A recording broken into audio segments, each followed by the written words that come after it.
All right. Good afternoon, everyone.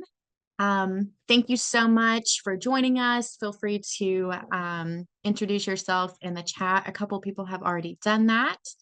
My name is Kylie Hassan, and I am the marketing director for the Frameworks program. Thank you for joining us today for the Inclusive Family Support Model webinar with Angela Tucker and Lori Holden. I'm going to talk just a little bit about, do a quick introduction and some housekeeping rules, and then we will turn it over to our wonderful presenters today. Today, our schedule, we are just going to again talk a little bit about what Mission West Virginia is and our programming. We will have our presentation by our two wonderful speakers, and then we will have some time for question and answer. So who is Mission West Virginia? Mission West Virginia is leading a statewide effort to promote positive futures for all kids in West Virginia. We work alongside families as they navigate West Virginia's foster care system and provide evidence-based life skills education to help teens envision and create positive futures. As a result of our work putting kids first in collaboration with social services, school districts, private foster care agencies, and other nonprofits, the future looks brighter for West Virginia. Our Frameworks program, we have two main programs. One of those is the Frameworks, which provides support for those interested in foster care or kinship care to understand the system, find a placement agency, and prepare to make a meaningful difference in the life of a child. If you are interested in learning more about how to become a foster and or an adoptive parent in West Virginia, you are in the right place. We are happy to help you in any aspect. If you would like to speak with someone on the phone, you can call us at 1-866-CALL-MWV. And you can also request an information packet right on our website at missionwv.org/request-information. Our THINK program, our other main program, stands for Teaching Health Instead of Nagging Kids. That program empowers teens to make positive life choices through education, life skills, and coaching. Our program is evidence-based and helps the students we work with navigate the social and emotional pressures all teens face as they develop. This includes building healthy relationships and healthy choices around drugs and alcohol and pregnancy prevention. That program is in partnership with schools in 20 counties in the state of West Virginia. We are vetted by district leaders, teachers, and other school leaders who are trained to work with children. The program's evidence-based curriculum has been shown to have a positive effect on preventing teen pregnancies, sexually transmitted infections, or sexual risk behaviors. Our educators are continually trained on the most up-to-date information on trauma, sexual health, and high-risk behaviors. Our management team does on-site observations, the educators regularly to ensure fidelity is being followed. We also administer pre and post surveys, receive teacher feedback, and hold teen focus groups and site satisfaction surveys. We offer workshops and trainings often through Mission West Virginia. We know it takes a whole community to help teens and youth create positive futures. So this is why we also provide resources and training to equip partners and parents, families, and the individuals who support children as they navigate their teen years. Some things that we have covered in our workshops, talking to youth about sensitive or hard topics, hidden in plain sight, trauma, sexual assault prevention and consent, teen dating violence, and much more. This webinar offers social work CEUs. So we are offering social work through the social work providers. There is a typo on this. It says 1.5 contact hours, but we are offering 2 social work CEU hours for this webinar. You must be attending live through this to be verified and to get those CEU hours. It cannot be through a recording. We request all participants fill out our follow-up survey, and certificates will be processed within 3 business days. If it has been over a week and you've not received your certificate, please reach out to rwhite@missionwv.org. Certificates will come from a third-party site called Simple Cert. Please check your spam folders, but we will be sending that out after the webinar within 3 business days. So now I will introduce our amazing speakers. First is Angela Tucker. Angela Tucker is a Black woman adopted from foster care to white parents. Her debut book, You Should Be Grateful, Stories of Race Identity and Transracial Adoption, has received wide acclaim. Angela is the founder and executive director of the Adoptee Mentoring Society and is the subject of Closure, a documentary that chronicles her search for her biological parents. As a film producer, author, and cultural commentator, Angela has appeared on CNN, Al Jazeera, The Red Table Talk, and The New Yorker, and has contributed to renowned fictional work, including Broadway's Jagged Little Pill and NBC's hit show This Is Us. Angela is married to Brian Tucker, an Emmy award-winning filmmaker, and they live in Seattle, Washington. Our next speaker is Lori Holden. Lori Holden is an adoptive parent of 2 young adults.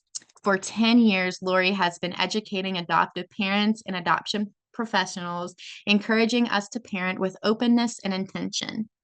The premise of her first book, The Open-Hearted Way to Open Adoption, is that adoption creates a split between the child's biology and their biography, and openness is a way to foster integration and healing. Lori's approach is to help families shift from an either-or mindset to a both-and heart set that comes from understanding adoptee experiences. Lori's latest book is called Adoption Unfiltered, co-authored with an adoptee and a birth parent. She is also the host of the podcast Adoption: The Long View. Lori was named an Angel in Adoption and honored by the Congressional Coalition for Adoption Institute. Thank you so much, and let's get started. Thank you. What a lovely introduction. I am going to share my screen, and while I'm getting that set up, I would love it if everyone, if possible, could write in the chat, whether you are a caseworker, a social worker, maybe you're working at the schools, or you're a foster parent or a current adoptive parent, or you're a mix of all.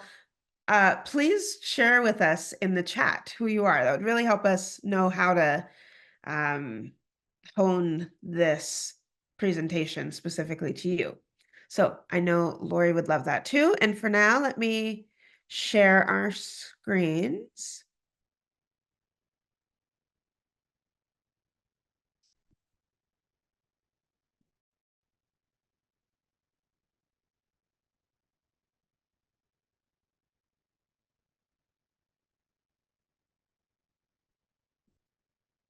Okay, looking at the chats, we have foster parents willing to adopt, adoption specialist training to become a foster parent, or in training and becoming a foster parent, social worker, recruiter, program manager. Okay, this is really helpful. Thank you. CASA volunteers, therapist. Okay, thank you. Please do continue to use the chat to communicate with Lori and I. Um, we have 2 hours, and so we would love to make sure we're answering the direct questions you have. So if we talk about a concept or something that you are curious about and we don't explain it well, feel free in the chat to say, wait, I didn't understand that. Can you talk about that again? We will gladly do that, but we will have a dedicated Q&A at the very end as well. So you can also write down your questions and save them. Either way works. So you can also use that chat just to communicate with us. Since this webinar format doesn't allow us to see your animated faces, we have to guess that everybody is tuned in, excited, enthusiastic, and enjoying our presentation. But feel free in the chat to say, oh my gosh, I've never thought about this before, or we do that already, or whatever, to just help us know you're out there. as was stated previously, my name is Angela Tucker, and I am an adoptee. I've been working in adoption and foster care for 15 years, and I'm just thrilled to partner with Lori in building out this model.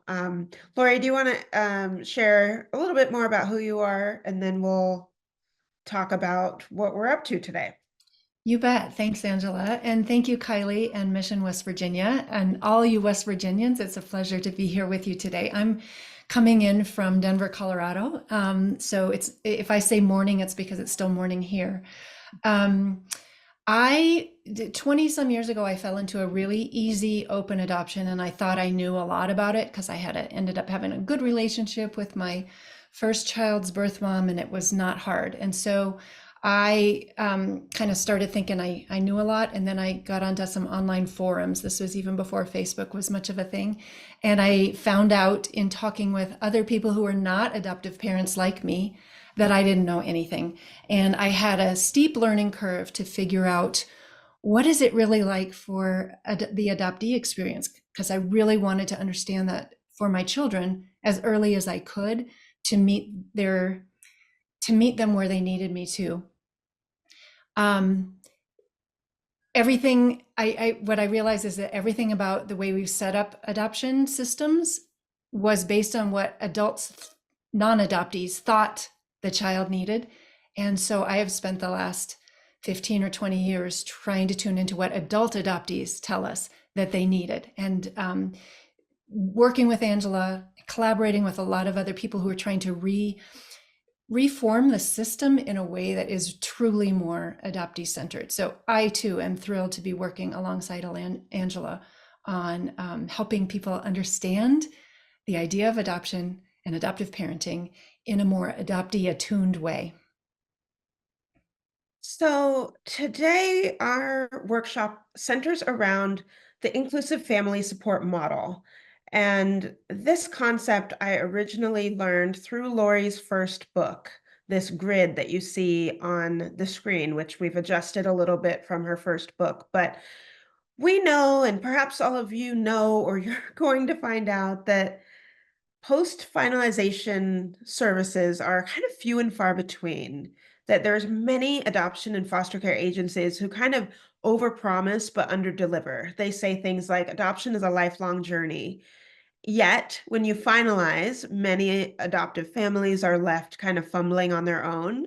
And so there was a gap that we wanted to fill. Specifically with openness, we know that a lot of agencies are using these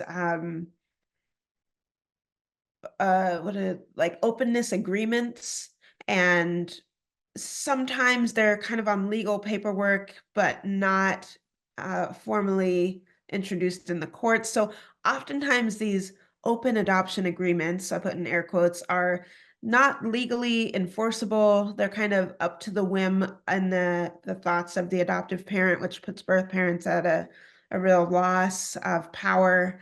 And bottom line, Lori and I just don't believe that true relationships can be litigated, legislated. And so this is kind of a more humane approach. So with all that said, feel free in the chat to talk to me. Are you in the right place today? How is this feeling? How is this sounding?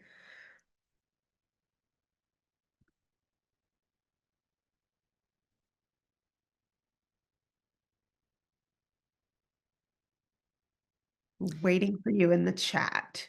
I'm seeing Teresa maybe saying that that once it's done for the agency, it is not done for the adoptive parents. Is that, if that's what you're saying, Teresa, maybe give us a thumbs up that you feel like once you ended that journey to adopt and started the journey of adoptive parenting, that you kind of got left behind. Mm-hmm. Yeah. I don't know if I included this in my intro, but I grew up in a closed adoption, technically. Didn't know my birth family until I found them 25 years later. And so a lot of my work talks about that ambiguous loss, which is one of the components of this framework. Um, And let me just set the stage for my own story too. When I said I fell into an easy adoption at the open adoption at the beginning, it did not stay that way. So I'm not coming to you from a place of everything was great and we had no troubles. There are troubles. yeah. Awesome.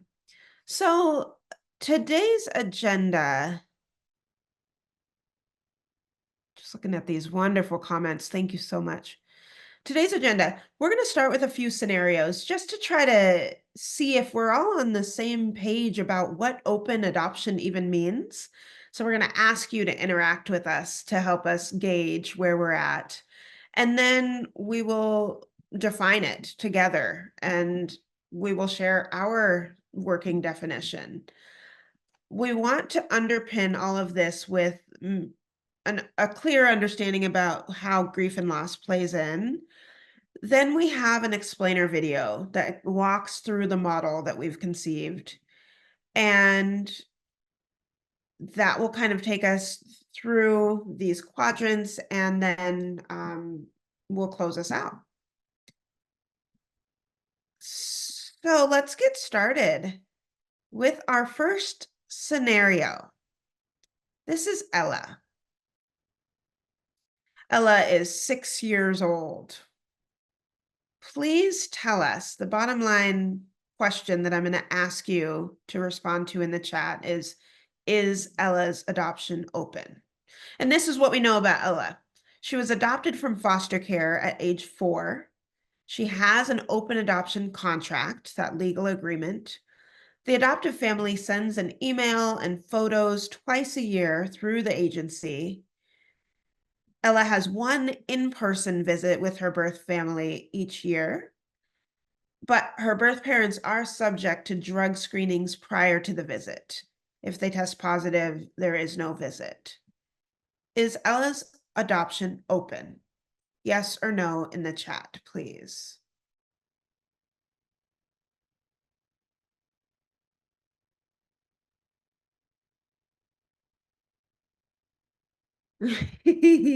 Yes, no, no. Maybe, but not sure, but I think so, but it doesn't feel like it. Donovan, I'm not well versed in adoption whatsoever. From my understanding, open adoption means that there's some level of meaningful involvement with the bio parents. Being sent 2 pictures per year is not an opportunity to engage with the child. Some people says yes, according to the agency. Jennifer wants to just split the difference and say semi-open. Great, thank you. Open with limitations. This is great. Lori, do you have any? Okay, let's move on. We're just again collecting data. Thank you for weighing in on Ella. How about Michael? Is Michael's adoption open? He was adopted at birth. His birth dad is dead. His birth mom is MIA.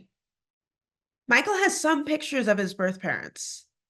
And his adoptive parents wonder with Michael about birth family traits and cultural roots. They wonder aloud with him. Is Michael's adoption open?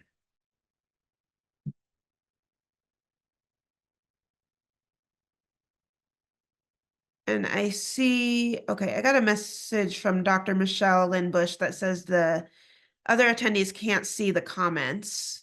I don't think I realized you couldn't see each other's comments. And no, that is not intentional. We certainly would like for folks to be able to see the comments. But I see how it's written just to us. Okay. So we will continue to kind of just read aloud the general amount of yeses and nos so that you can get a sense of who else is in the room. For Michael, we are seeing a lot of no's. A couple yeses, someone is unclear, someone doesn't have enough information to determine it. No, no. Someone says no because there's no way to find the birth mom. Someone says this is definitely closed. Legally open, but functionally not. Someone else again says not enough info.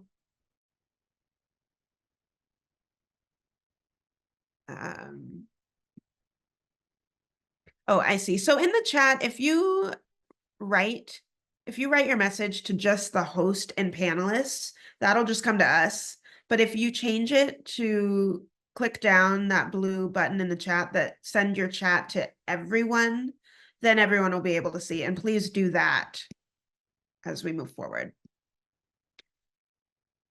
Perhaps that option wasn't here at the beginning, but it is now. Okay, so again, there's a lot more no's. Someone even wanted to know, is she an actual missing person? Okay, thank you. So I would say that's a resounding, I would say 80% of you said no. Jules is our final scenario. Jules, you'll see here, is 17 years old. She was adopted from a Haitian orphanage at 6. The adoptive family has no information about her birth or first family. Her adoptive parents have connected her to her Haitian community by finding other Haitian individuals and going to cultural events. Sometimes they even travel to Haiti. And they've put photos of Jules in her orphanage up and framed throughout the house. Is Jules' adoption open? No, no, no, no, not open. No, all the comments. No. Teresa says, again, it's as open as it can be. No, no, no. Timothy, yes. Okay. Vanessa, possibly. You know, this, I'm going to turn it over to Lori, but this really underscores our key question and something that obviously is not well defined. As you think back to those 3 scenarios, can you tell me in the chat what you think makes an open adoption open?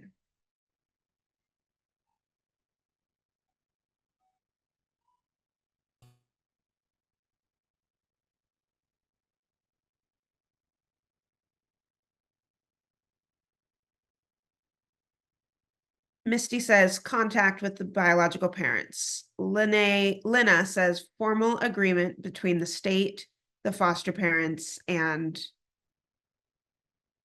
I lost it, and the bio parents. April, the ability to have a relationship with biological family members. Lena, I thought it was a piece of legal paper that said it is open and the requirements. Mari, the ability for the adoptee and birth parent to contact each other. Open adoption equals a contract for contact. Okay, Lori, I think this is great. Let's get a little definition and Yeah. are those open? Thanks everybody for weighing in with your thoughts. That takes courage and vulnerability, as does parenting in this arena. If you answered yes to any of those, you were correct. And if you answered no to any of those, you are also correct. And your responses are showing us the ambiguity and the vagueness of the term. We all use it as if we're talking about something that we have consensus around, and we don't.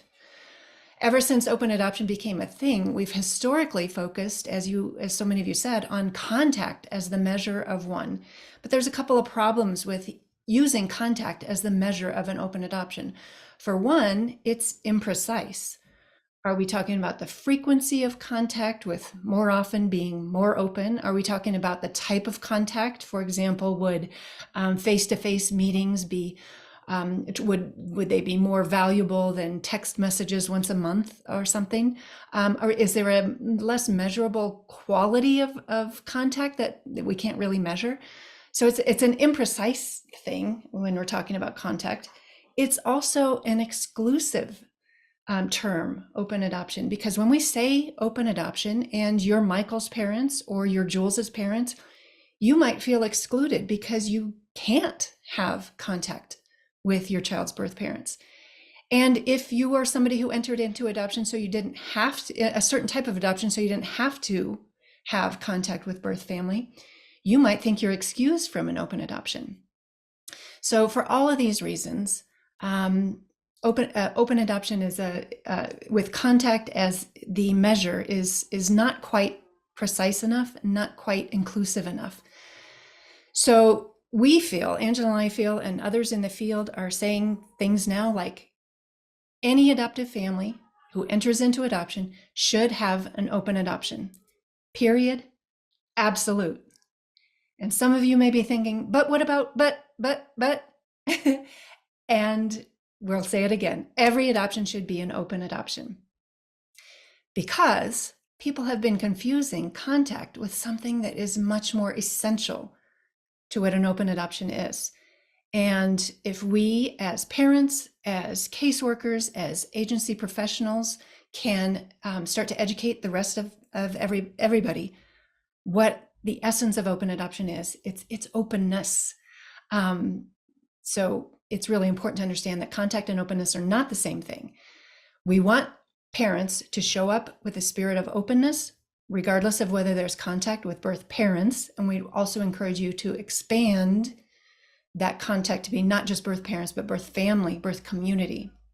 So as you may have already guessed, Ella, Michael, and Jules, all three of them have open adoptions depending on what measure you use. And I think so many of you picked up on that with that first one with Ella. It didn't feel open, did it? Even though she had contact. So let's explore a little bit more about that. And underpinning our model, which we will show in great detail, are a few concepts that I want you to be aware of. Ambiguous loss. So this is crucial to understand that what this term means. There are two definitions. Ambiguous loss can happen when a person is physically present but psychologically absent. This is what we thought of as an open adoption, and there's a visit in person. So birth mom is there, but psychologically unavailable. That is a loss. Or in my case, growing up, a person is physically absent, but psychologically present. My birth mother, we didn't know where she was, but she was always on my mind. So this is ambiguous loss. We wanted to embed this into our model, as well as disenfranchised grief. This is a fancy word to basically say that greater society doesn't really understand this loss or how to respond. So in general, in America, when someone passes away, it can be expected that someone has a funeral service and invites many people to come and speak about that person's life. It's just really a accepted thing we do in our culture. When adoptees lose our birth parents, lose them by being adopted out of their care, lose them by not knowing where they are, lose them because they're incarcerated, lose them because they're dead. All these reasons for adoptees, society doesn't still perceive this as a loss for us. This is largely why I titled my book, You Should Be Grateful. Because there is a general assumption that if you were adopted, that it's a great thing that you lost that first family. When in reality, there is often a lot of sadness and what can be then seen as disenfranchised grief. Let me also say, Angela, would you go back to the ambiguous loss slide real quick?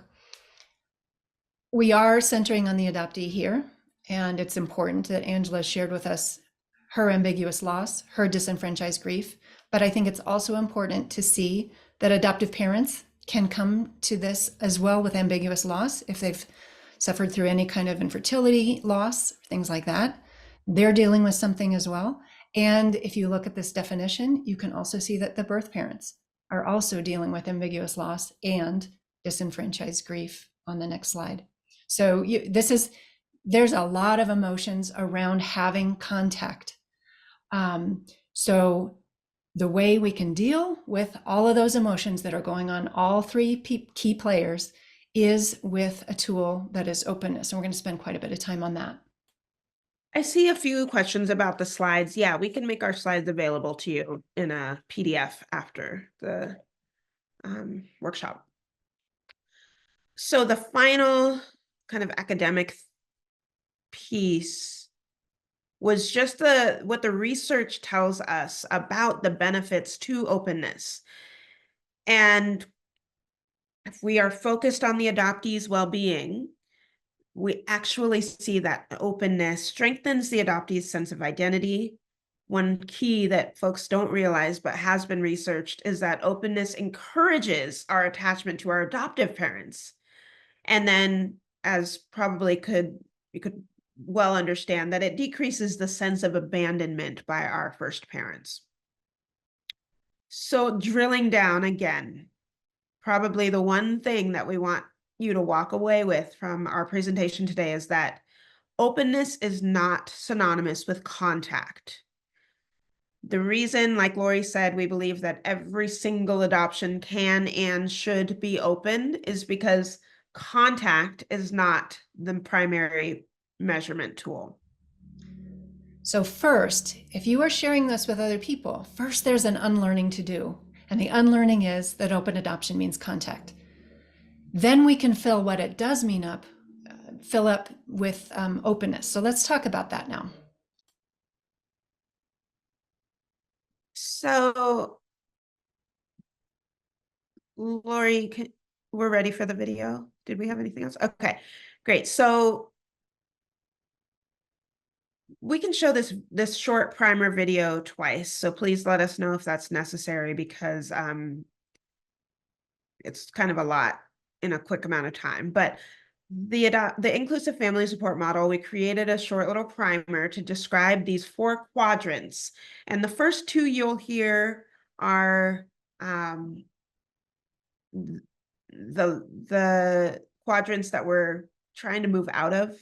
And the top 2 quadrants are what we're really hoping folks can embrace.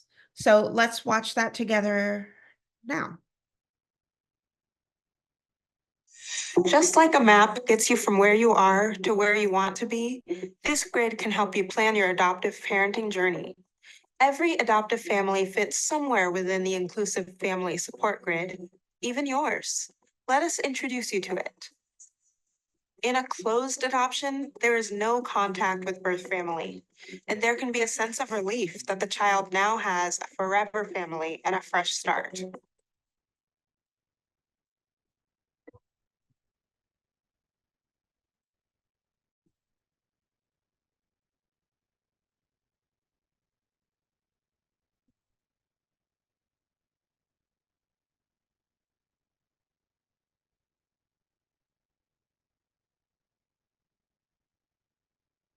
A mediated adoption is where there is contact with birth family, but the spirit is more of obligation than of a relationship. Why? Well, the adoptive parents may have some underlying emotions like fear or insecurity, which is understandable.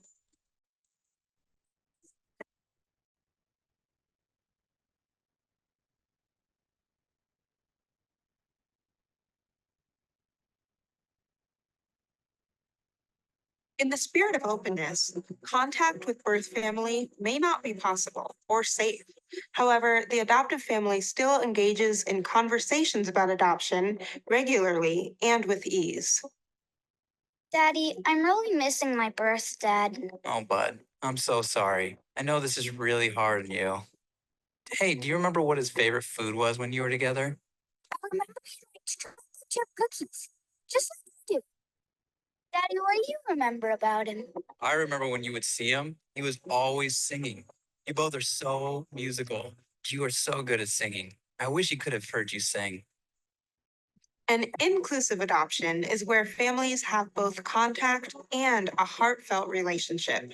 The child has access to all the important people in their life. When did she first begin playing soccer? We gave her a soccer ball for her 2nd birthday, and it was immediately clear she was a natural. So look within and identify your fears, your dreams, and maybe even your insecurities. These are all very normal feelings to have. Where is your family now on the grid? Where does your child need you to be? We know the lifelong journey of adoption is complex and unique. We at Amara are here to help you on your path.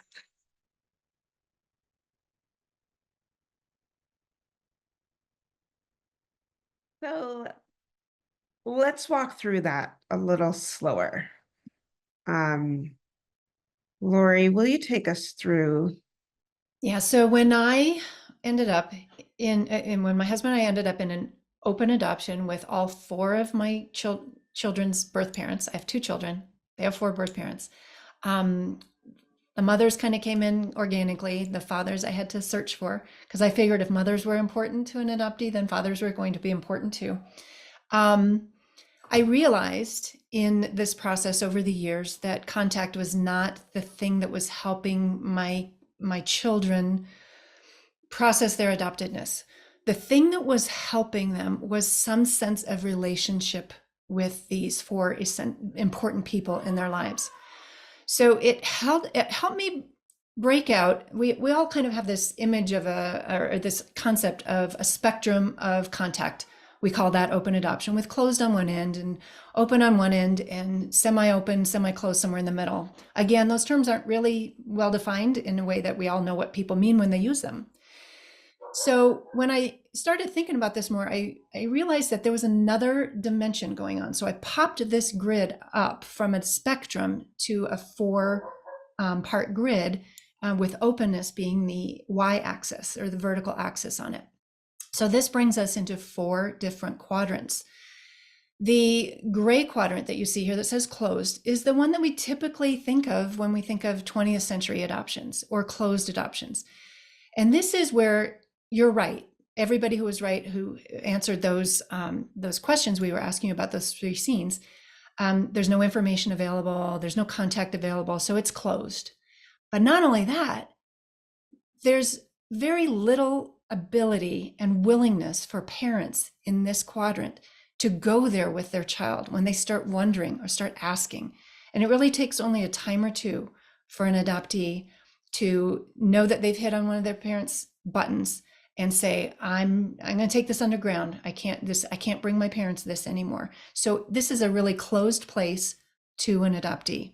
Not only is there no contact and no information, but there's also not a lot of conversation, not a lot of connection about this issue of adoptedness. Now, if we do add contact, we end up in the mediated place. So we are having contact, but we're not really in that place where we can have conversations, where parents are vulnerable, courageous enough to go there with their children. This looks a lot like Ella's situation. She had all the agreements. They were complying with the agreements, the adoptive parents were, but so many of you noticed there was something missing. It was a sense of obligation. It was a sense of checking the boxes, but there wasn't a real relationship going on.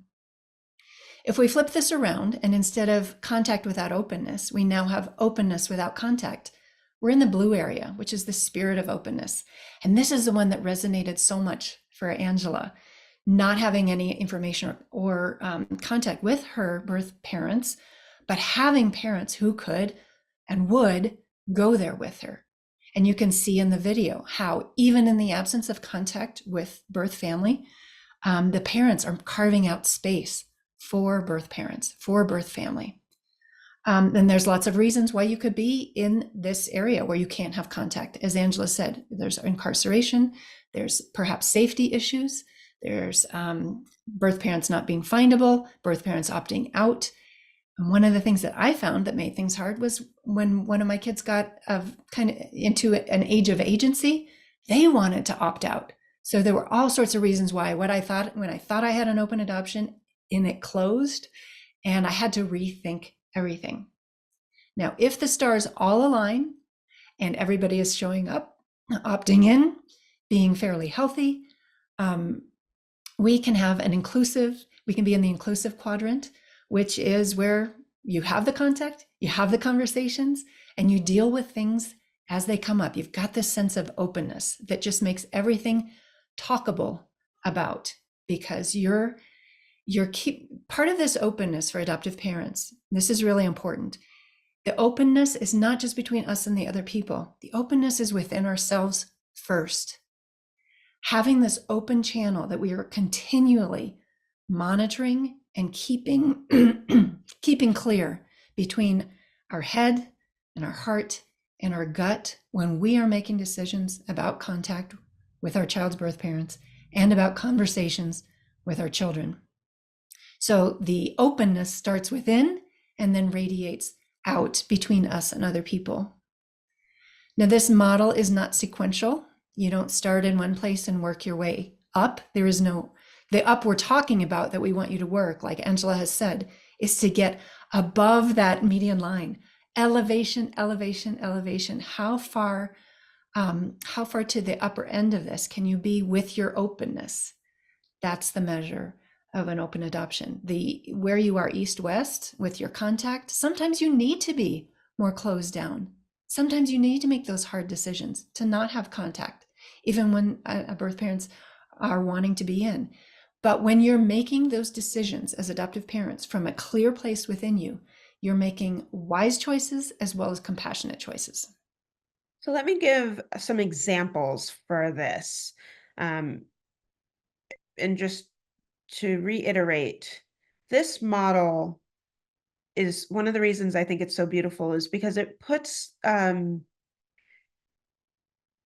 gives the adoptive family control over this sense. So you're not able to have any cop-outs like your birth parents are unsafe and so we can't have an open adoption.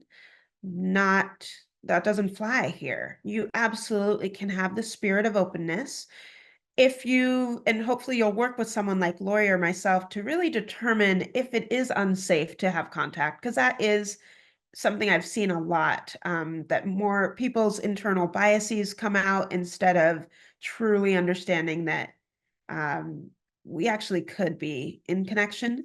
But let me talk about the spirit of openness. I told you that we didn't know anything about my birth parents. Well, my parents had a detail. One significant detail was that my birth mother was homeless when she gave birth to me. And that is a fact that in the closed section, adoptive parents maybe don't talk about homelessness at all. One reason I think of my adoption more in the spirit of openness was because my parents took that one fact that they knew about my birth mother and brought it really close in proximity to my life. So I grew up in Washington State. I was born in Tennessee. We knew that my birth mother was probably still living in Tennessee. So there wasn't an opportunity for close physical contact, even if it was more open.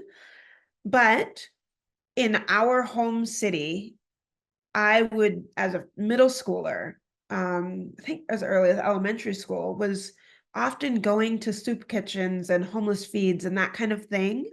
And that there were a lot of reasons my parents did that with all their kids, but one reason was to get me to have a better understanding of my birth mother through being in proximity to one of her issues. So it's beautiful because it helped me think through why I need to be adopted. As a kid, meeting folks who were struggling with houselessness, I could see things like, oh gosh, it might be hard to keep track of your medication if you're houseless. It might, like, things it helped me understand why it might be hard for my birth mother to have successfully parented me. That's a huge boon to me understanding my own adoptee identity. And another piece was that the humanizing of essentially my birth mother happened when I was doing these volunteer things, that I would meet someone who's homeless who only wanted vegetable or never didn't want vegetables on their plate. They only wanted meat and sugar, cookies, and and that would help me think homeless people have desires, wants, wishes, and that helped me again think about my birth mother as a whole human being. if I hadn't had those opportunities, likely my worldview would have just been shaped by society. So look away when you see a homeless person, walk to the other side of the street. They're stinky. They're lazy.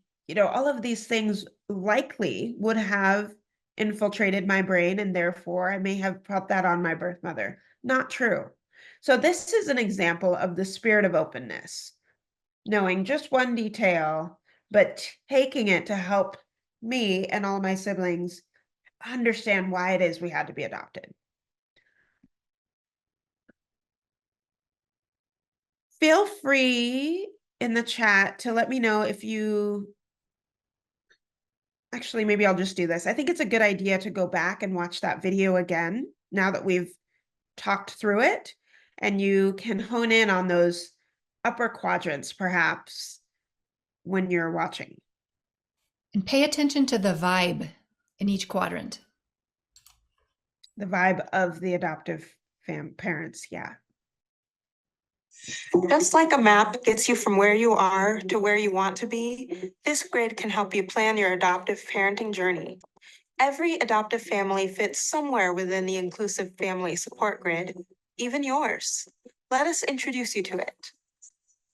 In a closed adoption, there is no contact with birth family, and there can be a sense of relief that the child now has a forever family and a fresh start.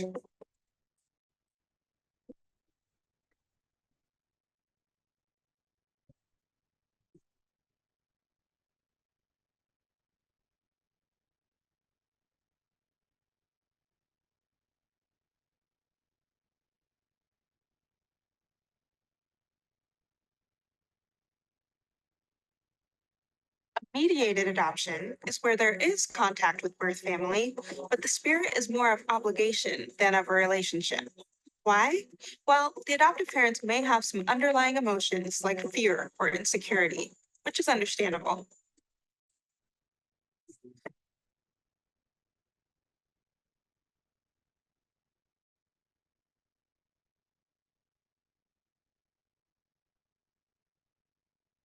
In the spirit of openness, contact with birth family may not be possible or safe. However, the adoptive family still engages in conversations about adoption regularly and with ease. Daddy, I'm really missing my birth dad. Oh, bud, I'm so sorry. I know this is really hard on you. Hey, do you remember what his favorite food was when you were together? Chocolate chip cookies. Just like you do. Daddy, what do you remember about him? I remember when you would see him, he was always singing. You both are so musical. You are so good at singing. I wish he could have heard you sing. An inclusive adoption is where families have both contact and a heartfelt relationship. The child has access to all the important people in their life. When did she first begin playing soccer? We gave her a soccer ball for her second birthday, and it was immediately clear she was a natural. So look within and identify your fears, your dreams, and maybe even your insecurities. These are all very normal feelings to have. Where is your family now on the grid? Where does your child need you to be? We know the lifelong journey of adoption is complex and unique. We at Amara are here to help you on your path. So I know that there are a lot of foster parents or prospective foster parents in this class, and the feedback that we often receive is, our kids suffered abuse or severe neglect. We can't talk about that with them. Like, as much as we'd like to be in the spirit of openness, how do we tell them that they were abused? And that is where you work with an adoption competent therapist, or you consult with myself or Lori, because we both believe that there is a age appropriate way to tell anyone anything. We need to know our story. And so perhaps some of the discomfort around spirit of openness is if families themselves, adoptive parents, aren't comfortable with what happened in the child's life, and therefore they're not able to talk about it with ease and what the adoptee really needs. I just want to say, to be above that line, if you'll go back real quick, to be on the upper part of the grid is a tall ask for adoptive parents.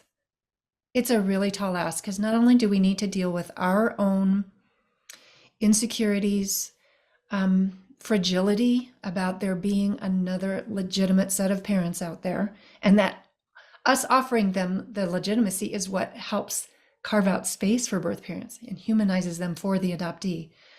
Not only that, but we do have to become willing and adept, perhaps through coaching and counseling, at going into all those hard spaces that Angela was talking about, not just adoption, but also homelessness, incarceration, death, suicide, drug use, conception by sexual assault, all of those things. If we can't talk about them, we are going to be lower on the grid than our adoptee needs us to be. So a lot of this is us adoptive parents getting our own coaching and counseling to be able to go there when our child needs us to go there. And On to the be, flip even side- before then, to be signaling our willingness. Yeah, and on the flip side, to think about from an adoptee's perspective, if you're not talking about these things, then an adoptee is wondering, why did I need to be adopted in the first place? That laundry list that Lori listed of so many of the reasons why kids need foster care or need to be in a different family has to do with all of those things. We hope a kid is not getting adopted without any issue. That would be that would be stealing a kid or something, you know? It's inevitable. Kids come from hard places. You need to be able to talk about them so that they can understand how they got to where they are. And you may have noticed in the video from the first quadrant, the boy who is wondering and his parents are telling him, we'll talk about that later. I know that Angela and I do push the people we work with on, we'll tell them later when they're ready to hear it.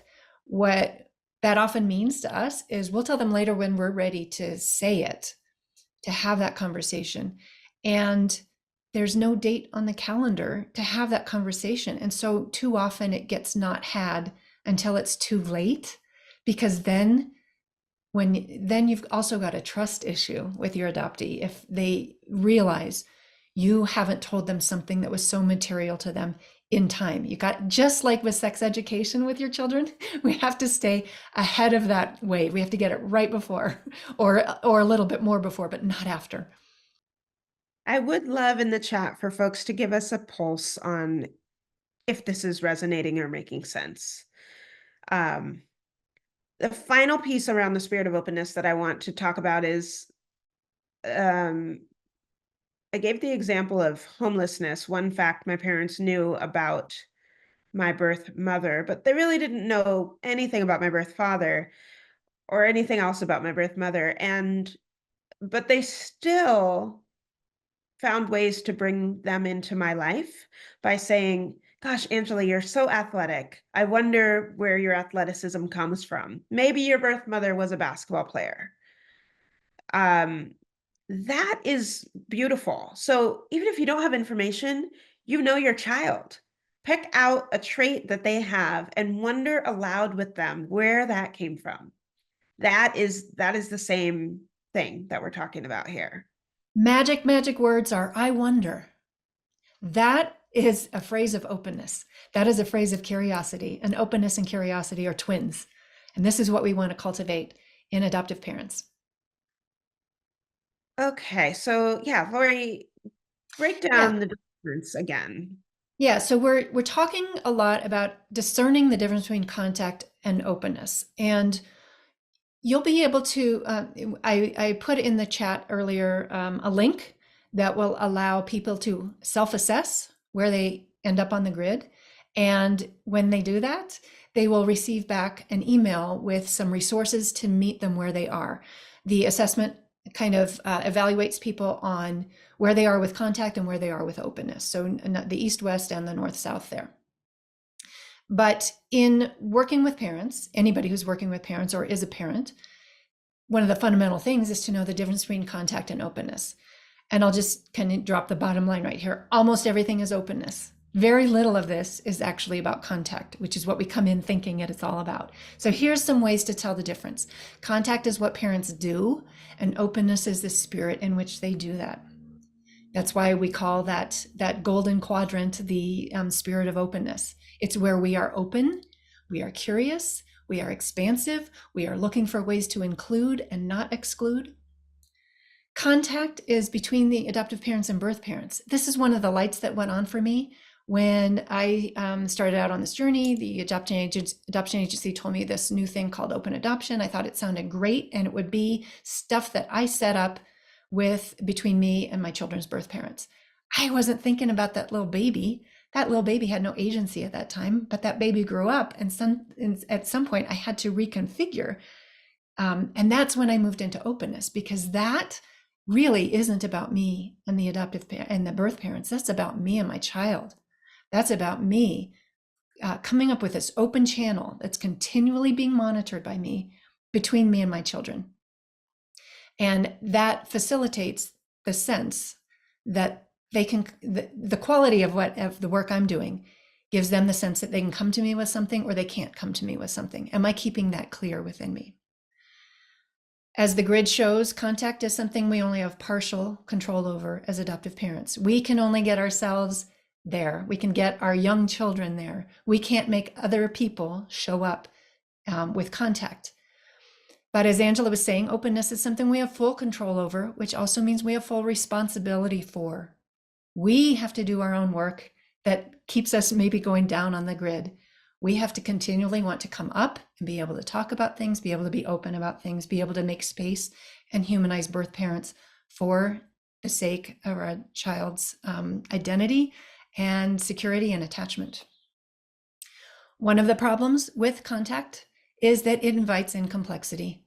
When you have contact, you're inviting in a whole lot of stuff, a whole lot of dynamics, a whole lot of people sometimes when you invite in your child's birth parents and their birth family.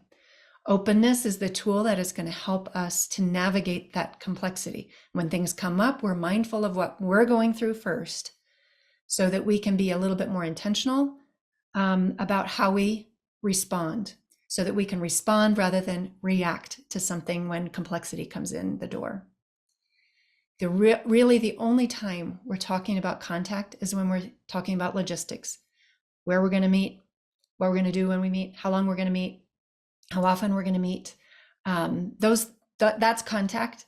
Everything else, the vibe is openness. Openness is really, as I said earlier, the essential key ingredient that makes an open adoption. And Angela, you had something to say a few minutes ago.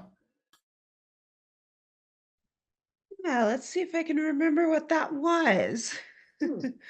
Was it about having full responsibility for openness?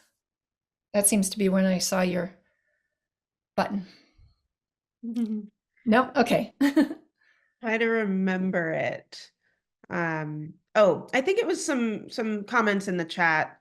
People sometimes say, contact isn't always best for kids. Sure. Absolutely. I think we can use a different word, not kids, but adoptees. Contact might not always be good for adoptees. Even as an adult, I struggle with that now, having a relationship with my biological family member, because it certainly brings up a lot. But what we need to do, the adoptive parents need to be able to have that conversation with their kids about why contact might not be healthy for you in a way that's more than just like, your behaviors get dysregulated when you see your birth family. We need more than that. Teach us how to set boundaries.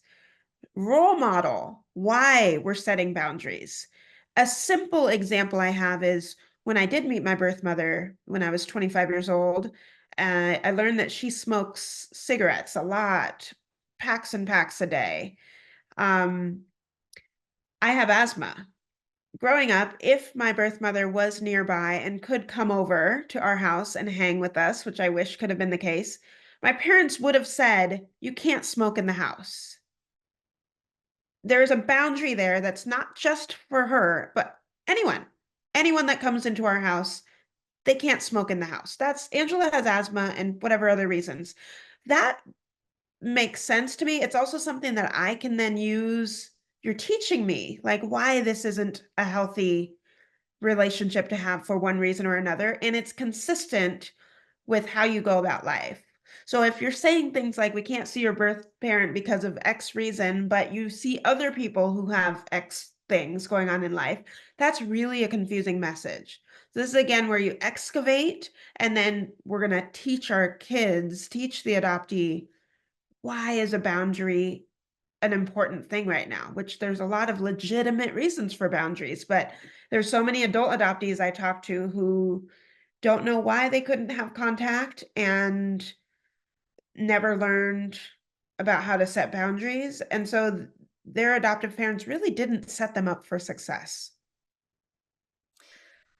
I want to speak to what Sydney says. I first read it as I've seen adoptions fall through, and I first read it as I've seen open adoptions fall through because the child encountered symptoms that the adoptive parents weren't equipped to handle. Angela and I see this a lot too. When there are post-visit meltdowns, a lot of times the adoptive parents will make a link that the visit causes the post-visit behavior, and so we need to stop the contact. Another alternative that this could be is that the end of the visit causes the post-visit meltdown. It's not the hello that causes the issues, it's the goodbye. And so the treatment for that would be very different than shutting down contact. The treatment for post-visit meltdowns, if the problem is saying goodbye to birth parents, is let's talk about it. Let me help you feel your grief and sadness. Let me sit with you alongside it. Let's make sure that we have a certainty about another meeting coming up. Let me walk you through this. Let me be with you in your grief. So that's kind of a difference between an attuned parent and a non-attuned parent. When we're setting boundaries as parents, if we're setting them up punitive, that might like, oh, she showed up high again. We're done. That's a vibe, right? And like Angela said, we're not showing our child how to set boundaries in a wise way, but in a reactionary way. Can we tease that out? Can we go deeper into it and figure out what really is going on with the context with the birth parent? And Samantha, I just want to acknowledge you. Contact is not always best. It's up to us to discern that. It's up to us to titrate that if that is an issue with our children. But it's also, when we do it, we need to do it in a wise, this is the connection between the head, the wise way, and the compassionate heart way. So we are seeing the whole picture. We are seeing everybody's emotions, everybody's grief, what everybody's carrying. And this is why it's a tall order. We're managing all of that, plus our own feelings about it. As well as the joy. Many Yes. adoptees grow up with messaging that tells them their birth parents are bad people. For us adoptees, if our birth parents are bad people, then we must be bad too. So if you don't know birth family, let's imagine positive traits about them too. I wonder if they had a sense of humor.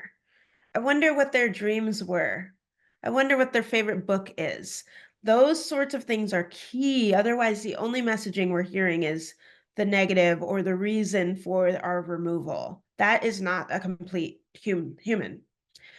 We have a video that's about 18 minutes that we're going to share. I need to do one thing first. Lori, would you tee up this video? I need to change my settings real quick.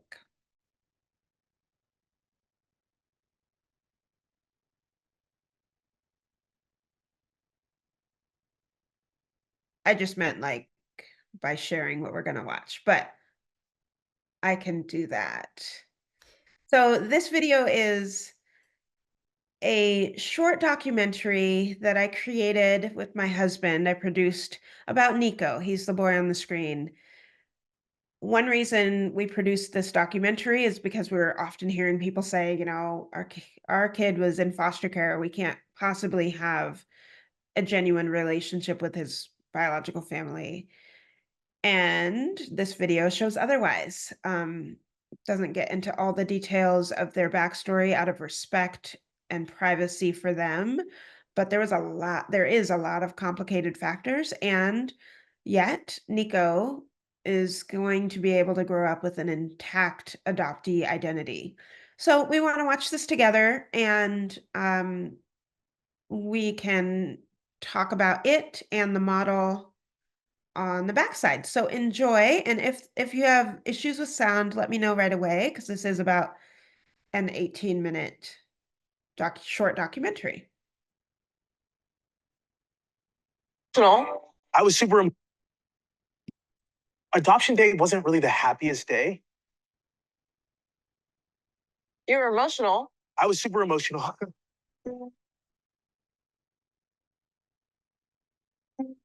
For so many years, I'd always been a believer that adoption is the best thing in the world, right? And then I kind of realized along the way, as I got older, that yes, adoption can be a positive thing, but it's so deeply filled with trauma that I never really evaluated that side of things. Hey, I'm glad that Nico's out of the system. So I was happy that Nico was becoming my son legally, but I always felt that way. I was connected to him that way already.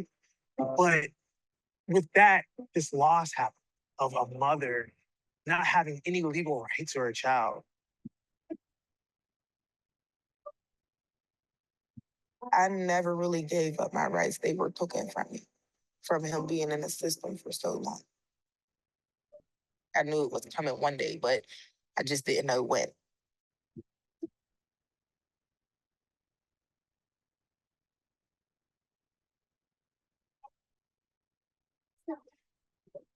No, Nico, don't do that. Why, Dad? Why do I say this? Just get in the car, bro.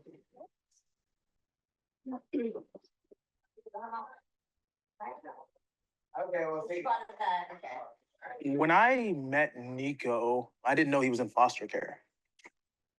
One day I was just in the daycare, hanging out with the kids. And Nico and I just kind of had like a really good bond. Like I felt really attached to him, and I'm not sure why I did. I just did, and I was just like, man, this child is like really like something about him is just with me. I don't know why. Like it's nothing like this has ever happened to me. Right, So I'm you like, played with hundreds of kids. right, You cared for right, lots. yeah, lots. Bruce is really the one that was bringing up foster care. He was bringing up this idea of expanding our family in this way. And I was just like, no, I don't. I remember just at that point, I was just very, not all adoption is good adoption. I think I was coming to terms with the complexity. But ultimately, I didn't know if I would be good at the reality of how difficult adoption is, and even foster care, the real difficulty of foster care. Happy birthday! Let's go! Let's go! Yeah. Happy birthday!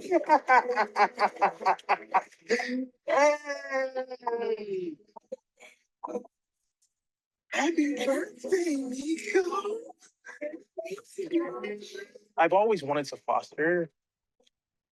The goals were unification, so it would be we didn't have any kids at the time. It was like, oh, we have space, we have Care for kids. yeah, we could care for kids. Like we care for kids every day.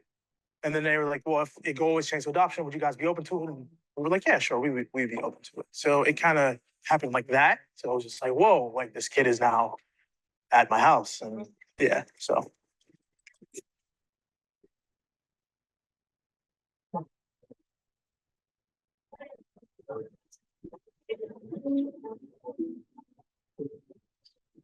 Bruce and I had to have a lot of conversations because I am an adoptee and he is not.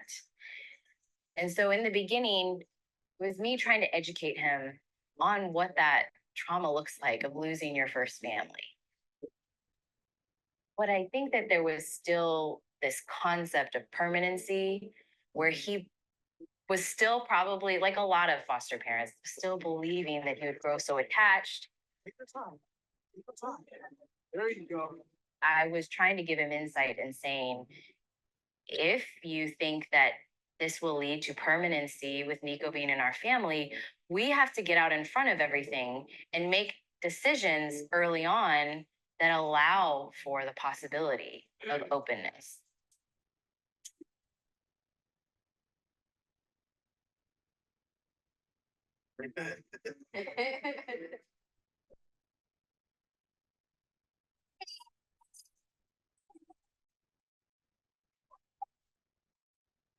Yeah.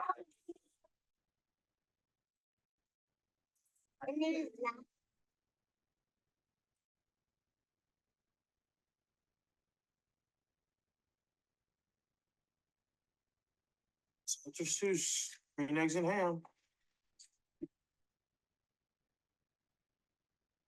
I do not like green eggs and ham. I do not like them. Sam, my head. Would you like When I got pregnant, I was very grief stricken in the probably the first trimester of my pregnancy because it was just so overwhelming. Really just made me have to think about my Oma, my Korean mother. Just everything that she must have went through as I was growing inside of her, and then knowing ultimately that she would make the choice to give me up. When I became pregnant, all I could see was pain and suffering from her. On her part. On her part. Like whether she chose to relinquish Yes. you or Yes. something else happened Right. where she had to. Right. What you were experiencing was like, It was just deep, deep sadness at first, you know, and it was weird because it was simultaneously a lot of joy. I was so overwhelmed and happy about being pregnant, but it was really deeply saddening. Where are you running? now that Zephaniah's here, he's like the first person that you've ever seen that looks like you. Me. Yeah. And he really looks like you. Yeah.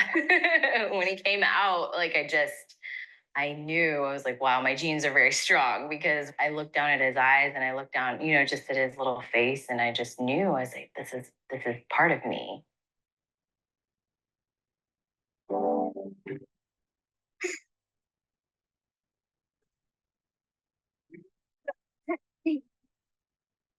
Hi, boobies. What you been? Well, Nico's my second child. What you been doing? I was going through some rough times when he came into the world, but I had him up until 2 weeks before his first birthday. And then that's when everything happened where he got took from me. I was using or whatever, but that like wasn't the issue part of it. It was the fact of me being homeless. I've been homeless since 2011, like bouncing around from different houses and stuff. Well, we met Brian really briefly at an interactional. So that's where psychologists sit and evaluate your interactions with the child that is potentially going to be adopted. It's a part of the termination of parental rights process, actually. They want to see how the child is bonded. They wanted to evaluate Bruce and myself with Nico. And then later that day, they wanted to evaluate Brianne and Nico. So our first meeting Sounds like it was really difficult. Got a forward. How can you in that moment form any type of relationship when you're already like us versus her? That's where I felt as though that's where the system has to change, Yeah. because that shouldn't have been our initial meet. Yeah. After that, the next interactions we had were in court. Yeah. Also not a great place No, to build a that's relationship right. because we're talking about issues that are related to, you know, all Termination of rights. yes, yes, exactly, of That's- severing that tie. And then the judge wants to know who we are. And you know, and it just again becomes this, we're here, she's over there. That might have been a little bit of a rough start, but Nico, needs so much more than my discomfort. When I just recently went to jail this last time, within that time, they let me know like we did the adoption and yeah. And they was like, we did the adoption, but it happened so fast we had to hurry up and do it or whatever. And I was like, I mean, that's cool. Like I knew it was coming one day, but I just didn't know when.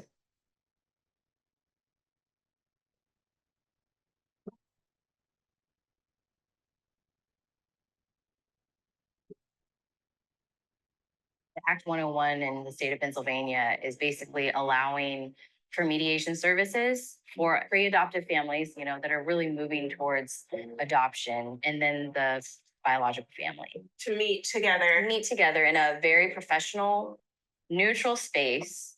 Purpose is to get together and have a conversation to potentially build relationship that will help the child in the future. And so I had like just prepared myself because I just didn't know if she was coming in wanting to fight or like what. And I wouldn't blame her if she wanted to fight because that's her son. And I remember the first point of connection that I made with her in that conversation was that I value you as Nico's mother. And I know that that role will never, ever be taken away from you in the sense of like what you are in his heart. There was a moment of relief in her because I think that she had come ready to say, I am his mother. To fight, to be. I am his mom. Right. And I told her, I was like, I'm adopted, Brianne. I know more than you would think Yes, I know what About- it's like to have two moms. about having two moms. But when we opened it up based on that premise and gave back some of the power that had been stripped of her, she became so much more open to hear what we had to say. That was a very hard situation for me right there. Until me and Miss Emily, Mr. Eric too, we all went out to eat and we talked. And they said we would never keep him from. We want you to be a part of our family just like he is. Yesterday when Brianne got here Right. and Nico ran up to her. Right. How does that make you feel?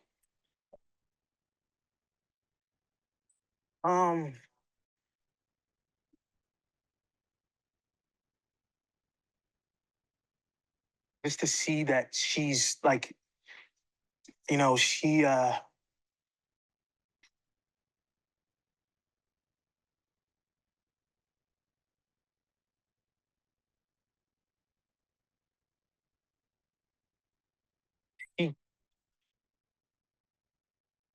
can be with her son, you know, like that's really that it makes me so happy.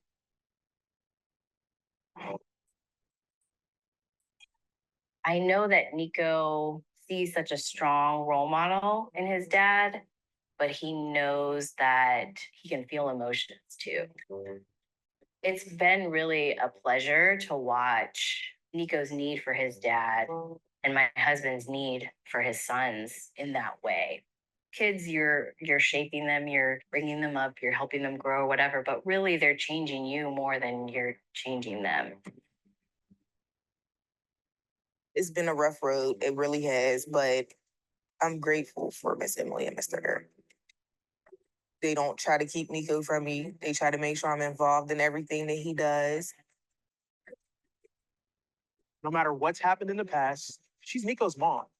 I'm raising him to honor his mother, and in that I have to honor her too. We're mothers to the same child, and we just have this sisterhood almost. And that has been built over time. And we love each other. People think that they own kids, but I don't believe that. We're here to steward children. More love is not hurting anyone.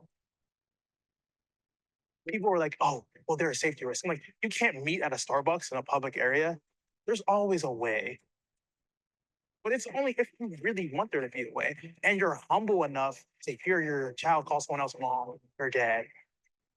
Bruce is just, you know, his arms are like just so endlessly big. Like literally and figuratively. he is really the guiding factor when it comes to the embracing and the inclusivity of everything. At the end of the day, He knows he's loved. he's loved. Just more love.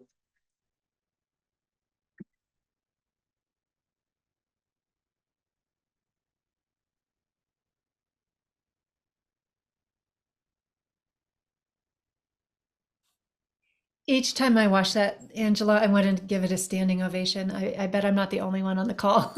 Oh, well, I want to make sure folks know this video is open source. It's available on my website, angelatucker.com. You can click on the films tab.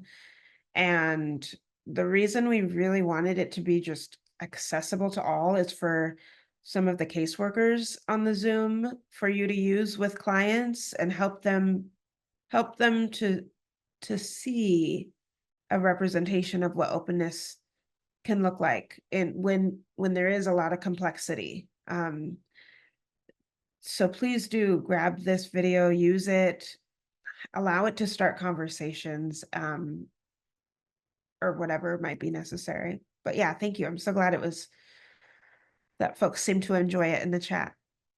When I see situations like this, Angela, I think about how in my bio I said something about helping parents shift from an either or perspective to a both and perspective. And this story shows that so well. One of the reasons why we are in that either or perspective, that's people's default setting, I think. If you're a caseworker, you've noticed that. If you're a parent, you may have noticed that within yourself. The reason that that's happened is because modern adoption practices in the 20th century were set up that way, to have only one legitimate set of parents. The other would be hidden away on birth certificates in our lives. We just don't, everybody was counseled to just not think about this again, just move on. So it's kind of baked in. We are trying to evolve from that. But when we are working with families, what we're really trying to cultivate is that both and heart set.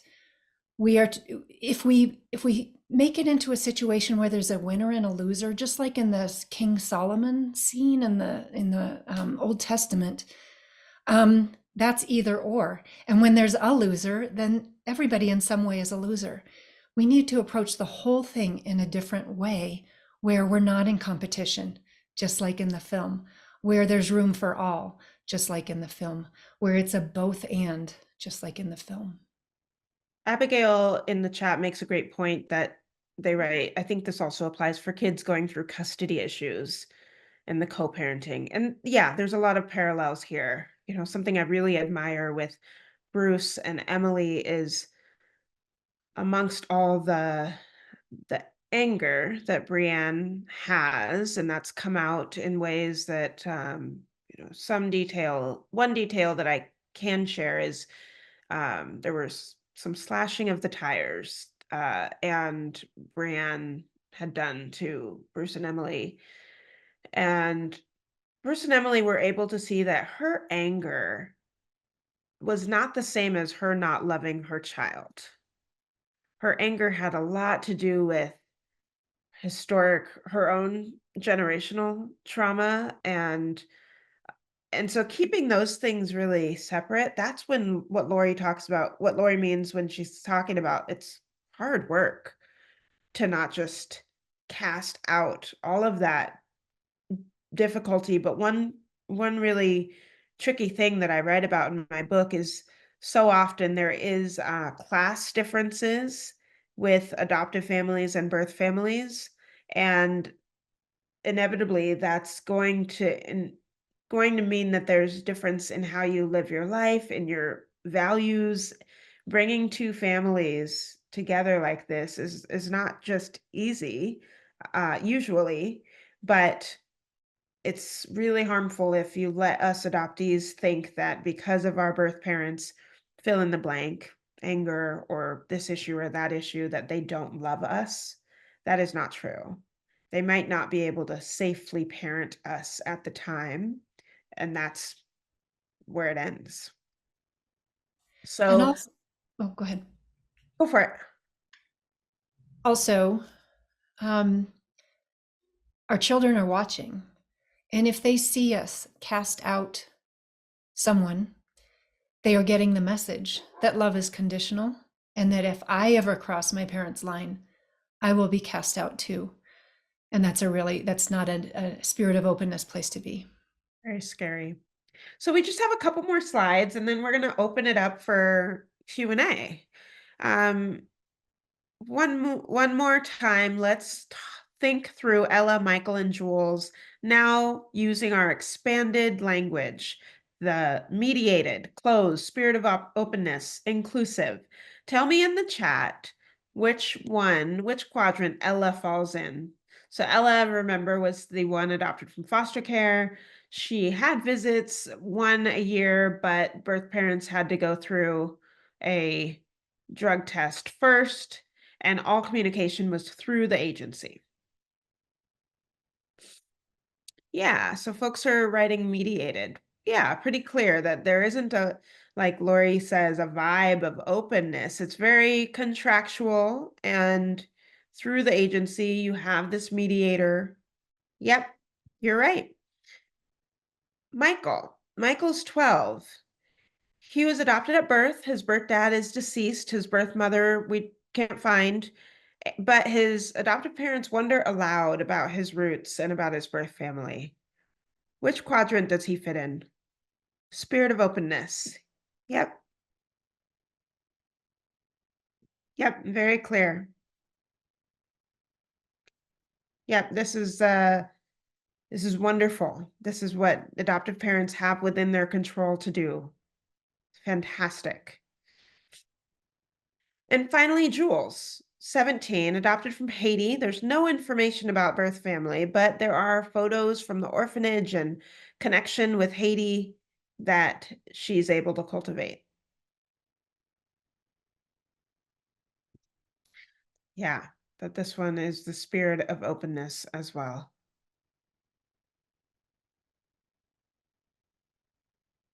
Great.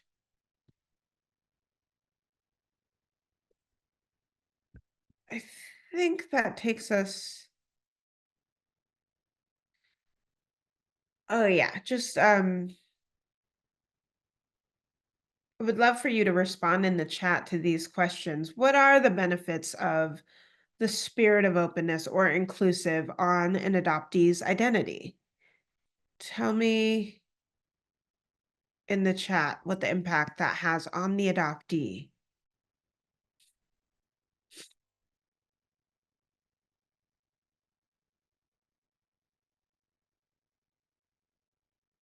This is hard to do in the chat. I wonder if anyone would be open to coming off mute. You can raise your digital hand. There's a button that has your hand and I can see it come up, and then you can come off mute to tell us, what impact openness has on ambiguous loss, disenfranchised grief. Yeah, I see Elizabeth Burton. Kylie, can you unmute Elizabeth? Hi, can you hear me? Yes, perfectly. Hi.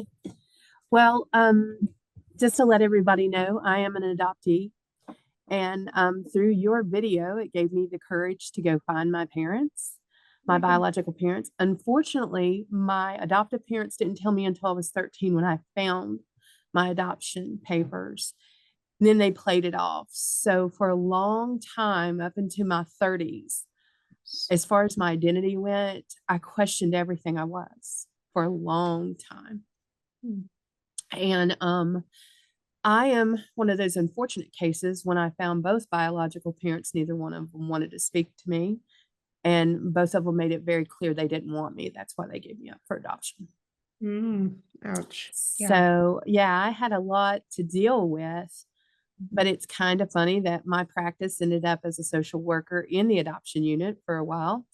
And all the things that you're saying, I used to tell my adoptive parents, go with your children on this journey. Be supportive, be open, because you might find a lovely new friend in all of this. And I've seen that happen so many times over, although my situation was a little bit different than most. it was kind of interesting to actually work almost 6 years in adoption. Wow. Thank you, Elizabeth, so much for sharing. I love knowing there's an adoptee in the room. And I wouldn't necessarily describe your adoption as being, quote, different than most. Every single adoption is unique. Not a single two are the same.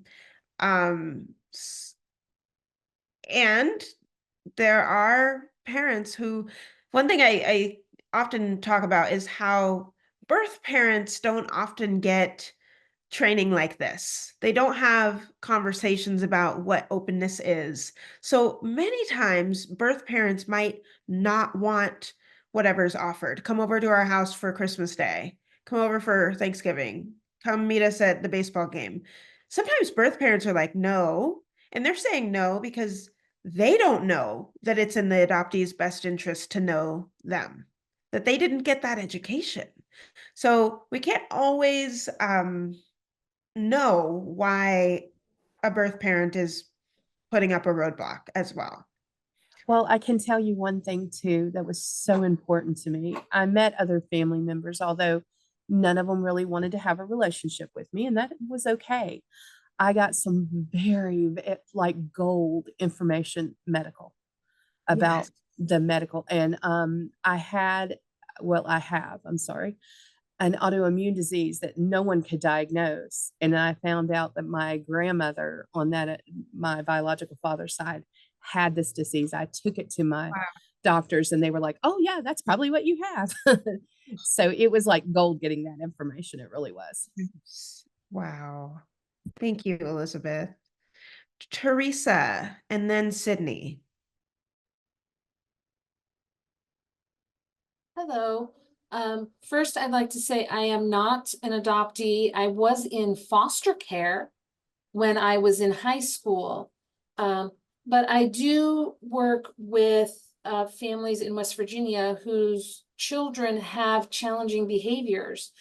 And the benefits of openness is Oh, she muted. You got muted real quick, Teresa.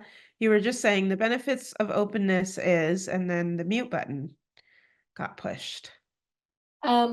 is that it treats this portion of an adoptee's life as the trauma that it is.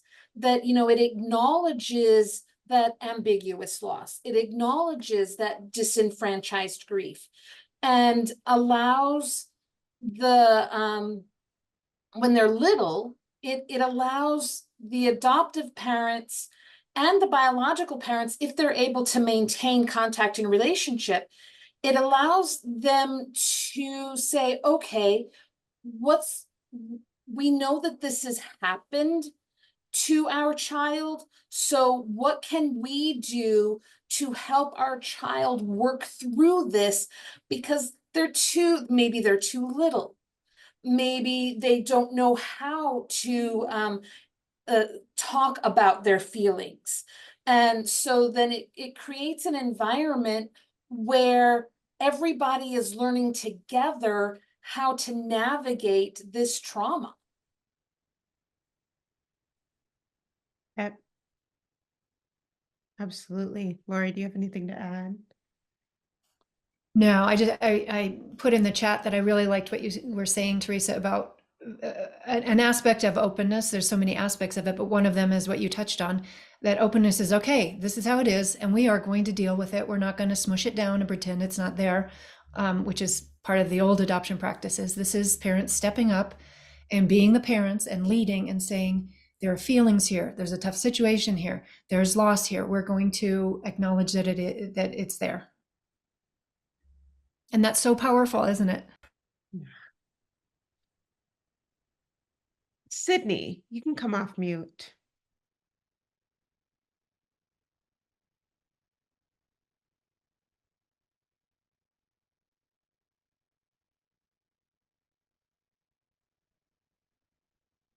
Sydney, you're off. You're able to speak, but you are on mute. Okay, can you hear me now? Yep. Okay, sorry about that. I just wanted to say that I really appreciate the seminar. I'm a case manager for a group home. I work for Golden Girl Group Home, and I just wanted to touch on openness and the benefits. Well, kind of talking about like the negatives of not having openness. I have a resident who was adopted at birth, and she's been experiencing some symptoms related to psychosis. And we've been in touch with her social worker to get more information on her biological family to see if this is anything that could indicate a more severe problem with certain heritable mental health conditions. And it's been really difficult because it has been closed. The records have been sealed through the court. And so this is something that this child is dealing with, not having this information.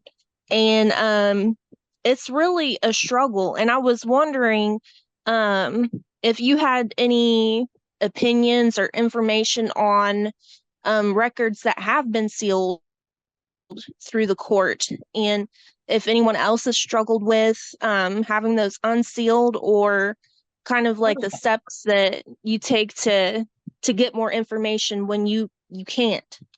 Oh yeah. I mean, there's a lot of activists working around the country to try to unseal adoptees' records, which if you go to, oh, what's the website? I'll have to I'm take looking it up now and I'll put it in the chat in a minute. Okay, perfect. There's a website that Lori will put in the chat that has a map of the whole United States and where each state is with regards to open access records. And there you could check and see what bills are being introduced to try to get adoptee access, because yes, the medical lack of medical information is a huge problem that's been well documented from reasons like you stated. Adoptees, we don't know our background, and doctors miss things. It's been a really big deal. So yeah, thank you for sharing. That is absolutely something that a lot of activists have worked on for decades. Thank you. I'm going to check this out. So to conclude, we still have about 20 minutes, which we'd love questions about the model too. But here is information about Lori and I and how you can find our work, Lori's podcast, books, my podcast, books, and I also have a nonprofit called the Adoptee Mentoring Society, where I recommend I'm trying to get every single adoptee in the world, all 7 million of us, connected with another adoptee as a mentor. So you can check out adopteementorship.org to learn more about that. But let me stop sharing my screen in just a second. I'll give you a minute to get all these resources, but then we want to take your questions about the model. Let me also just say that I've been walking alongside Angela for years in this space, and her book is so amazing at helping me understand deeper and deeper layers of meeting my children where they need me to be. I'll also say I'm getting a weird feedback. Yeah, you're coming in echo. So am I. I think we're Okay. good. All right. I think I'm better. My new book, Adoption Unfiltered, there has a section by and for adoptees explaining a lot of the reasons why things are the way they are for them. And then another section on unfiltering birth parents, explaining, giving context to so much of that. And so I wanted to bring that part up because I think that's a lot of what adoptive parents deal with, caseworkers deal with, is why are birth parents not showing up? Why are they showing up this way? Why did they drop out? And if we want to help promote compassion, we have to be willing to look at the context. So there's that. There's my section on why adoptive parents are sometimes the way we are. And then we have a fourth section on healing and hope after we've deconstructed everything. But the reason I wanted to say something is that Angela and I are both trying to get As far upstream with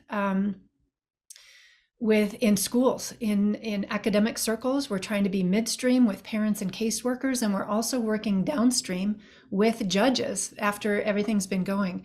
And I noticed that some of you on here are scholars and are professors and are working in the education setting. So please consider taking a look at Angela's book at Adoption Unfiltered in your education of professionals that are coming up through the system.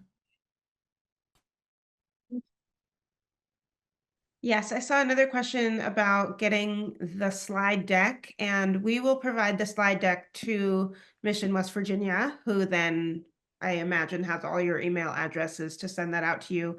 And I will also send out a link to download my documentary for free, so you can watch that. It's about a decade old now, but I still use that in some of my trainings, specifically around transracial adoption, which there is some overlap with openness, because so many struggles around having a spirit of openness with transracial families is conversations about why white families were in place to adopt Black and brown children. And that requires a deep understanding of our history, and a comfortability talking about it.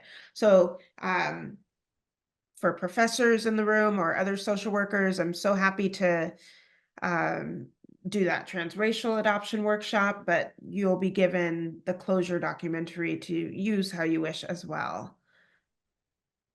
Are there any questions for us about anything we talked about today? You can write it in the chat, or you can raise your digital hand. There's still 73 people in here.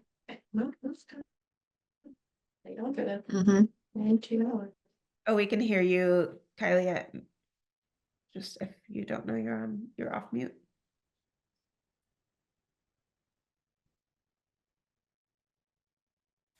I'll just ask, maybe show of a thumbs up or something. Do you have a different understanding of open adoption now than you did 2 hours ago? Give us some sort of a great. I see Teresa's question. Do you have any tips for how to help both the adoptee and their parents get out of the real parents' mindset? I mean, I think for me, this is a lot of the work that I do. I think I reference this in my book in the chapter, How Much Did I Cost? But that mindset is a deeply American one. This idea that, I think it taps into class a lot, that some people deserve children and others don't. It'd be really hard to have an open adoption and an inclusive one, a spirit of openness, if an adoptive parent views themselves as the real parent and none others.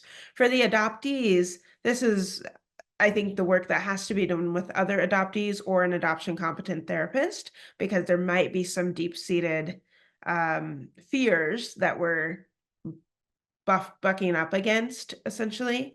But Lori, as an adoptive mother, maybe you could speak to that. I think when I sense that people are having this too, they don't usually say real parents. Well, they sometimes do. I ask them, what does it mean to be real?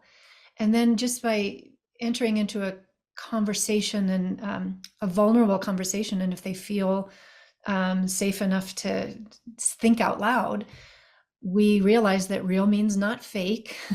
Real means legitimate. Real means present sometimes. And so making it is that subtle shift from an either or to a both and. I think it's a lot of unlearning the old adoption practices that only allowed for one set of real parents, and pointing that out. It's really just kind of making our shortcuts that we've all learned how to. We're seeing the adoptee's perspective more now, so we just share the adoptee's perspective. And I know in your question you were talking about how do you even break through that with the adoptee. A lot of times I think that happens with adoptees because they feel their parents need for them to have only one real set of parents. There's a loyalty. I will tell you that in my state of Colorado, we opened up original birth certificate records about 9 or 10 years ago. And even though adult adoptees could get their records at that time, a lot of my friends who were adopted did not, because they were waiting. You can probably guess what they're waiting for. They're waiting for their parents to die because they didn't want to face breaking their parents' hearts. They didn't want to hurt their parents. And so when we bring up things like that, like, is it up to the child to take care of the parent, or is it up to the parent to take care of the child? When we start just talking of reframing things and having a new look at it, I think that's how you can work through the real parent construct. Lena has a question that I'm not sure I understand. Might need you to come off mute, but it says, how can an adoptive parent use the model to better understand their own adoption as a child? So it sounds like this adoptive parent is also an adoptee. And in which case, the model is really not set out to help adoptees like understand. It's not intended for adult adoptees to understand their adoptee identity. But I do know of several books written by adult adoptees that talk about their own adoption and then what it was like to become a mother through adoption or birth. Really complicated.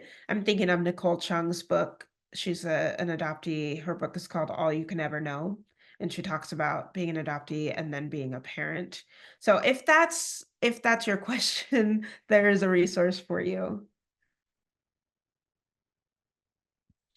I put another one in the chat. Dr. J. Kim, who is somebody who's worked with Angela and me on this model, also has something called the adoptee consciousness model. So there's a link in the chat to that kind of processing. Back to the real parent thing. One other resource, I'm so sorry I forgot to mention, that I will send out to Mission West Virginia for all of you is a discount to purchase my adoptee manifesto. And this is a piece of artwork that I created based on statements that I was telling myself as I was traveling the country with my film and got pushback about kind of real parents and all these different things. So I wrote out this manifesto, and now it's in a format where you can frame it on the wall. But one of the first sentences says, I can love my birth parents, first adoptive parents, and foster parents. And just a blatant statement that they are not, that we can love all of them. And there's more messages as it goes along, but that, I love when people purchase that and put that on their wall because it serves as a conversation point for many people to ask questions about. So we'll make sure you get a link to be able to grab that if you'd like as well. Another way to have that conversation for people who are in religious communities, specifically the Jewish tradition and the Christian tradition, is the story of King Solomon. You know, in that story of two mothers claiming the same baby, who was the real mother? The one who didn't want the baby to be split, was willing to lose the baby in order to save the baby. So that just is another way to relook at the story about how the real construct is so destructive.